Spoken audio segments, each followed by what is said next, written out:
खबर ये आ रही है कि राजीव धवन ने, जो कि वकील है मुस्लिम पक्ष के, उन्होंने यूयू ललित पर, सुप्रीम कोर्ट के जज पर कुछ कहा है। सुप्रिया, कोई खबर है इस पर आपके पास?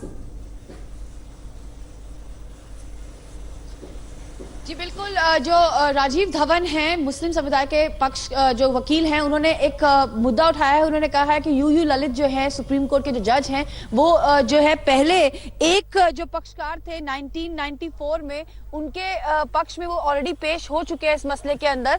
तो इसके ऊपर उन्होंने कहा है कि ये कोर्ट के संज्ञान में लाना चाहते हैं कि ये भी मसला कि पहले जो है एक जज जो इस समय है वो एक वकील के तौर पे एक पक्षकार के पक्ष में पहले जाकर बयान रख सके हैं। इस समय जो है भारी उसी मसले के ऊपर अंदर कोर्ट के अंदर डिस्कशन चल रही है, बातचीत चल रही है कि इस पे क्या करना है।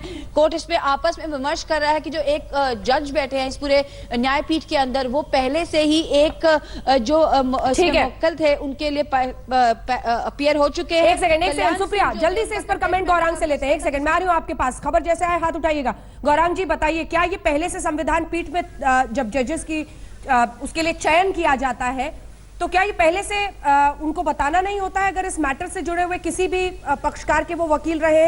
और अगर ये सब देखते हुए संविधान पीठ तय किया गया है, तो क्या राजीव धवन सिर्फ मामले को डिले करने के लिए कर रहे हैं? जल्दी से गौरव।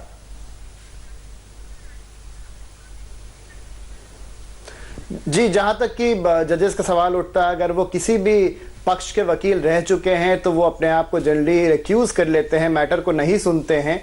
और जो राजीव धवन जी यहाँ पे कह रहे हैं, इससे डेफिनेटली डिले होगा, क्योंकि अगर इस मामले में अगर यूयू ललित साहब अपने आप को रिक्यूज करते हैं तो फिर इसका गठन एक नए बेंच का होगा। राजीव धवन का यूयू ललित पर सवाल, और उसको आपको टोक रही हूं सर, आपको टोक रही हूं। आज अपने गेस्ट से मैं माफी चाहती हूं, क्योंकि कोई भी बड़ी खबर आएगी तो मैं आपको टोक कर पहले जानकारी अपने दर्शकों को दूंगी। जो खबर आ रही है उसके मुताबिक राजीव धवन ने जस्टिस यूयू ललित पर पहले सवाल खड़ा किया था और अब उस पर माफी मांगी है, क्योंकि यूयू ललित पर उन्होंने कहा कि एक पक्षकार की तरफ से वो वकील पहले इस मामले में रह चुके हैं, तो ऐसे में उन्हें संविधान पीठ का हिस्सा नहीं होना चाहिए। लेकिन उसके बाद उन्होंने उस पर माफी भी मांग ली है। Supriya,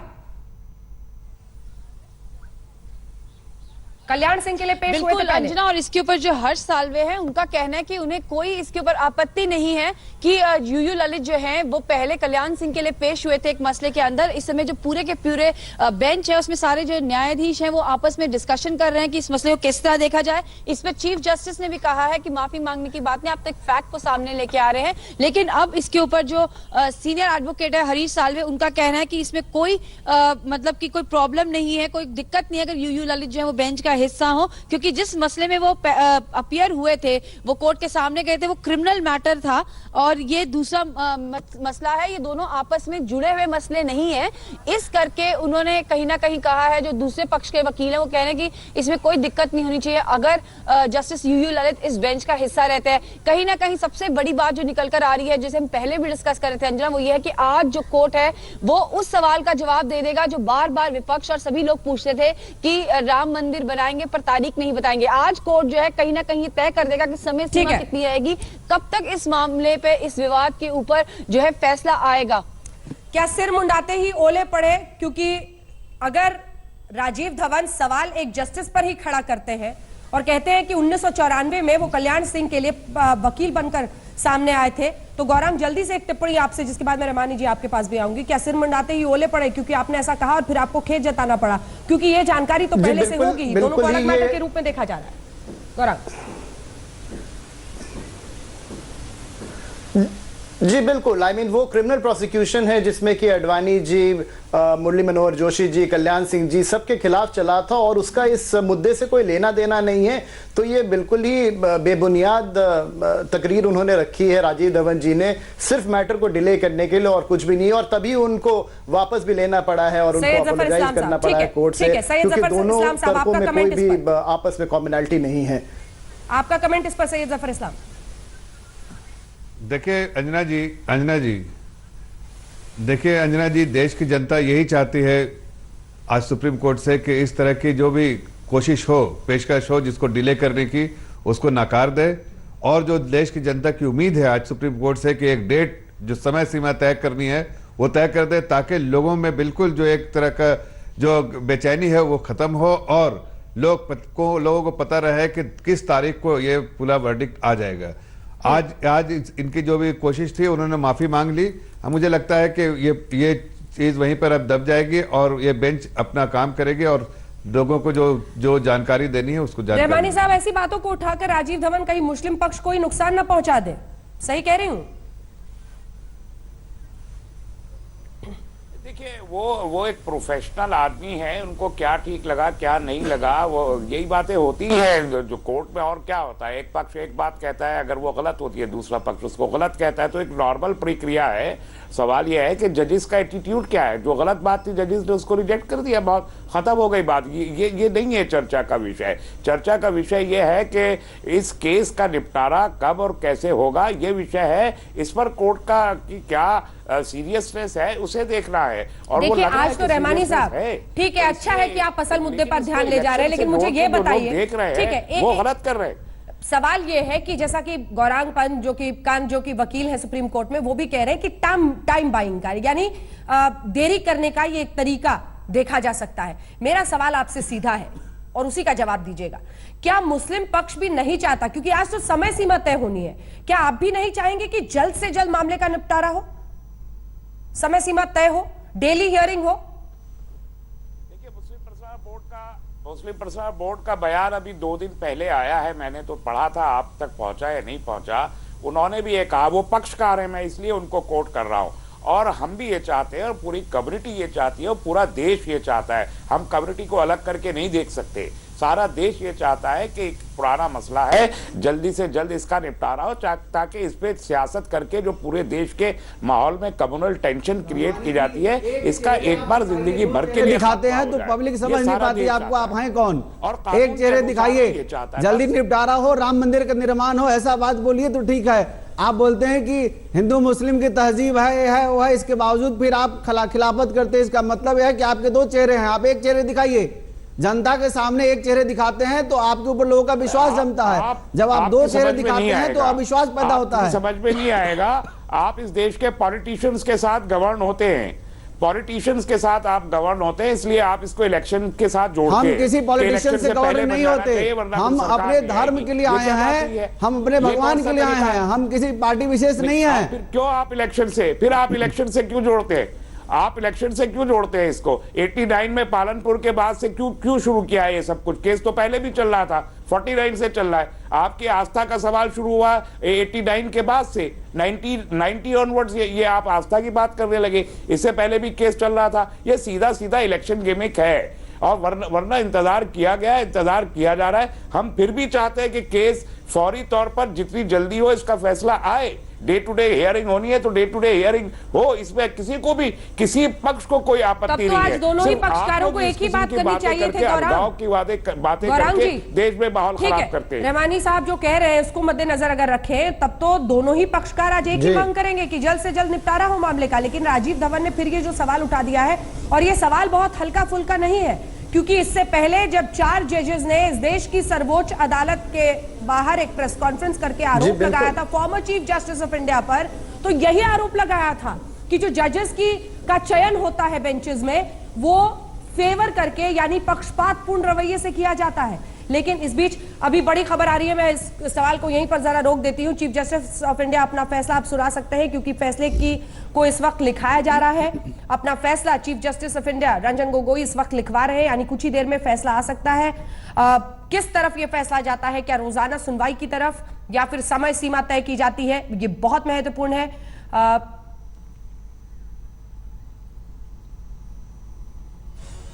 chief justice of India अपना फैसला लिखवा रहे हैं और अब सबकी नजर इस बात पर होगी कि क्या वो समय सीमा इसमें तय करती है। सुप्रिया, जल्दी से इस पर कोई खबर, कोई अपडेट वहां से? सुप्रिया।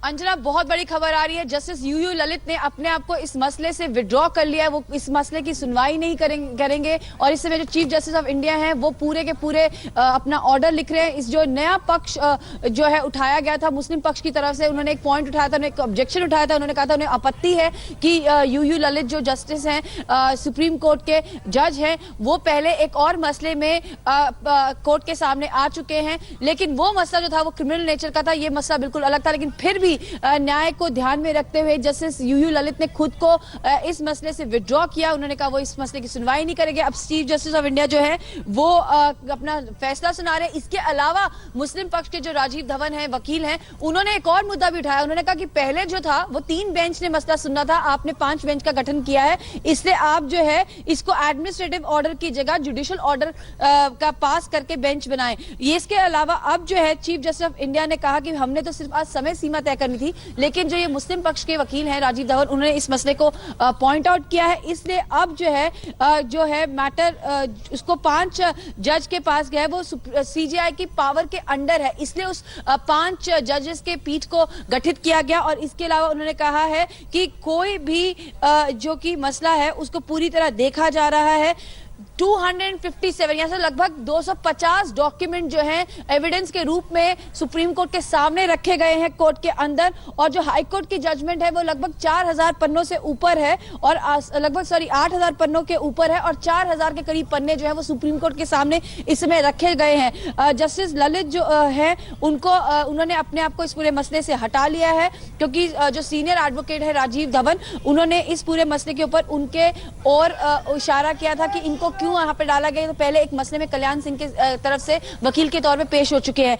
15 सील्ड ट्रंक आए हैं अंजना। अब इन सील्ड ट्रंक्स के अंदर क्या क्या दस्तावेज होंगे अभी कोई कह नहीं सकता, लेकिन 15 सील्ड ट्रंक है जिसके अंदर काफी सारे कागजात हैं जो कि रखे गए हैं, और साथ में कहा जा रहा है कि इसके अंदर कुछ ऐसे दस्तावेज भी है, कुछ ऐसे ग्रंथ भी हैं जिनको बाद में सुनवाई के समय कोर्ट अपने संज्ञान में लेगी। इस समय हमारे को जो और खबर आ रही है कि चीफ जस्टिस ऑफ इंडिया जो है वो अपना ऑर्डर लिखवा रहे हैं। उन्होंने कहीं ना कहीं कहा है कि ये पूरा जो मसला है वो पूरी की पूरी उनकी देखरेख के अंदर जो है वो देखा जा रहा है, और सुप्रीम कोर्ट के जो चीफ जस्टिस है उनकी पावर है, इसलिए उन्होंने 5 जजेस का बेंच जो है उसको गठित किया है। 5 जजेस का बेंच गठित किया है। लेकिन मेरा अगला सवाल आपसे यह है कि अगर जस्टिस यूयू ललित अपने आप को इस केस से, जैसा कि अगर चीफ जस्टिस ऑफ इंडिया ने कहा है कि वो अपने आप को इस केस से अलग रखेंगे, तो इसका अर्थ क्या होगा? क्या फिर से दोबारा बेंच बनकर तारीख पर सुनवाई होगी? मतलब आज की सुनवाई का फैसला अभी आएगा या नहीं आएगा? आज जो है वो समय सीमा तय होनी थी कि कब तक ये पूरा का पूरा जो मामला है इसको सुना जाएगा, किस किस पक्ष को कितना कितना समय दिया जाएगा, कितने कितने दस्तावेज आगे रखे जाएंगे। 15 सील ट्रंक में जो कागजात आए हैं उसके ऊपर अब जो ज्यादा जानकारी है वो ये आ रही है कि उसके अंदर पर्शियन, संस्कृत, अरबिक, गुरुमुखी और हिंदी, इन सभी भाषाओं के जो है दस्तावेज रखे गए हैं, और काफी पुराने दस्तावेज भी हैं, यानी कि बाबर के जमाने से लेके रामायण तक जो है, तुलसीदास के जमाने तक की सभी जो दस्तावेज है वो यहाँ पर रखे गए हैं। सुप्रीम कोर्ट के अंदर ये आ रहा है, बात निकल के आ रही है सुप्रीम कोर्ट के अंदर। संजय शर्मा जो हमारे वहां पर रिपोर्टर हैं वो हमारे को ज्यादा जानकारी दे रहे हैं। इसके साथ साथ हमको हम और एक बड़ी जानकारी दे दें कि चीफ जस्टिस का कहना है कि 5 या 6 जज बनाने का जो अधिकार है वो उनका है। लगभग 18,000 के करीब दस्तावेज हैं जिनको रखा गया है। 4,000 के करीब प्रिंटेड पन्ने हैं जिनको कोर्ट के सामने रखा गया है। उन 29 जनवरी को जो है अगली सुनवाई होगी इसके ऊपर अंजना। ये पूरा जैसा कि आपने भी बताया कि अलग अलग भाषाओं में है, ट्रांसलेशन को लेकर कुछ विवाद है, क्या ये बात भी कोर्ट में आई है सामने? सबसे बड़ी खबर जो भी आ रही है वो ये है कि 29 जनवरी को नया बेंच गठित होगा अंजना। ये भी जानकारी बाहर निकल कर आ रही है। अगली सुनवाई जो है वो 29 जनवरी को हो गई है। इसमें 29 जनवरी को फिर से सुनवाई होगी। सुप्रिया, बड़ी खबर बताइए। को सुना जाएगा उससे पहले बिल्कुल 29 जनवरी को पूरे इस मसले की दोबारा सुनवाई होगी। पूरा एक नया बेंच गठित किया जाएगा, और कहीं ना कहीं जितने दस्तावेज रखे गए उनके अनुवाद की भी आधिकारिक सत्यता की जांच होनी जरूरी है, ये भी कहा गया है दोनों पक्षों की तरफ से। तो कहीं ना कहीं ट्रांसलेशन को लेकर भी जो है उस मुद्दे के ऊपर अंदर बात हो रही है। राम मंदिर का जो पूरा मसला है इसके ऊपर राजीव धवन जो कि मुस्लिम पक्ष के वकील हैं, उन्होंने एक पॉइंट ऑफ ऑर्डर रेज किया। उन्होंने कहा कि जो जस्टिस यूयू ललित है वो पहले एक मसले में कल्याण सिंह की तरफ से कोर्ट में पेश हो चुके हैं। उसके बाद जस्टिस ललित ने न्याय प्रक्रिया को ध्यान में रखते हुए खुद को इस मसले से अलग किया और उसके बाद सीजेआई ने जो 5 बेंच गठित किए, इसके ऊपर भी मुस्लिम पक्ष के जो वकील हैं उन्होंने क्वेश्चन मार्क रेज किए। उन्होंने कहा कि 5 कैसे आपने कर दिए, 3 करने थे। इस पे सीजेआई ने काफी कड़े रुख से कहा कि 5 जजेस का बेंच गठित करना है या 6 जजेस का बेंच गठित करना, ये उनका अधिकार है। अब जब कागजात रखे गए, अंजना एक बार फिर से बताना चाहूंगी, भारी तादाद में कागजात रखे गए, 18,000 के करीब तो दस्तावेज हैं और 15 जो ऐसे ट्रंक आए हैं जो कि सील बंद हैं और इसके अंदर इसके अलावा 4,000 से ज्यादा पन्नों का जो है एक पूरा का पूरा जजमेंट हाई कोर्ट का जो है वो सुप्रीम कोर्ट के सामने रखा गया है। और जो दस्तावेज है उनमें अरबी, फारसी, संस्कृत, उर्दू, गुरमुखी में लिखा है। इस करके कहा जा रहा है कि ट्रांसलेशन को भी करवाना है। अब ये जो हर्ष साल्वे है, इसमें दलील चल रही है, अंदर सुनवाई जारी है, उन्होंने कहा है कि ट्रांसलेशन को भी करवाना है और ये पूरी की पूरी ट्रांसलेशन हुई है अलग अलग भाषाओं से, जो हिंदी में इनका ट्रांसलेशन होना था वो भी पूरी तरह से पूर्ण नहीं हुई है। और इसी के बीच सुप्रीम कोर्ट ने अगली जो सुनवाई है नए बेंच को गठित करने तक वो जनवरी 29 तक की डिसाइड कर दी गई है। 29 जनवरी नई तारीख, यानी क्या इसे राजीव धवन जो वकील थे इस पूरे मामले में मुस्लिम पक्षकार के, उनकी स्ट्रैटेजी काम आ गई? गौरा,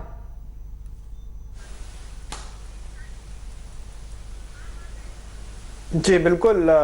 जहां तक कि उनका यूयू ललित जी पे कहना कि भाई उनको रिक्यूज कर लेना चाहिए और उन्होंने किया है, ये बहुत ही गलत ये प्रक्रिया है, क्योंकि सुप्रीम कोर्ट जजेस जनरली जज बनने के बाद अपने आप को एक निरपक्ष रखते हैं और इस तरह के सवाल उठाने एक सुप्रीम कोर्ट जज पे मुझे तो बिल्कुल ठीक नहीं लगता है। बट लेकिन क्यों राजीव धवन जी ने ये किया है और यूयू ललित साहब ने अपने आप को रिक्यूज कर लिया है इस मैटर से, तो अब नए बेंच का गठन होगा। और जहाँ तक कि कॉन्स्टिट्यूशन बेंच का सवाल होता है या 5 जज का या 7 जज का, तो सुप्रीम कोर्ट रूल्स प्रोवाइड करता है पावर चीफ जस्टिस को कि वो किसी भी बेंच का गठन कर सकते हैं, 2 का, 3 का, 5 का, 7 का, 11 का, वो उनका पावर है।